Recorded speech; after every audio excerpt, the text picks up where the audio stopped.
অনেকদিন ধরেই এই ড্রামগুলো আর ট্রেনগুলোকে মাকে রাখতে বলেছিলাম, মা রেখে দিয়েছিল ওই গাছ লাগাবো বলে। কিন্তু জায়গার বড় অভাব, রাখার জায়গা নেই, সেজন্য মা আজকে লোহা ভাঙা টিন ভাঙার ওই কাকুটাকে বিক্রি করে দিল। তবে অনেক কম দাম পেয়েছে, কিন্তু কিছু করার নেই, আমাদের ঘরেও রাখার জায়গা কম, আর আমি বাগানে যে রাখবো সেখানেও জায়গা কম। আর তারপরে এখন তো আমাদের সব মাটি চষে দিয়েছে, প্রচুর মাটি। আর আমি এই সময় সমস্ত মাটিটা কালেকশন করে রাখার চেষ্টা করি, কারণ এই সময় যদি মাটিটা পাই না, মানে হিউজ মাটি, চষা মাটি, ভালো মাটি, সেই জন্য। কালকে আবার নার্সারিতে গেছিলাম, ওই আর কি কয়েকটা পিটুনিয়া নিয়ে এসেছি। যাই হোক, সেই ভিডিওটা কাল আসছে, আপনারা দেখতে পাবেন।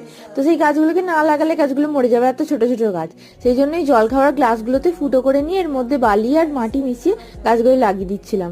আর আমি মাকে ভিডিওটা করতে বলেছি, মা সেই টেরা বাঁকা ভিডিও করছিল, সেই জন্য কিছু বলছিলাম বলে ওখানে সবাই হাসাহাসি করছিল। সবথেকে ইন্টারেস্টিং ব্যাপারটা হলো, আমার ব্লগ চ্যানেল আছে সেটা জানি, মিস্টার পিটার আর মিস্টার ব্যাচেলার, কিন্তু কি নাম সেটা এখনো ওরা জানে না।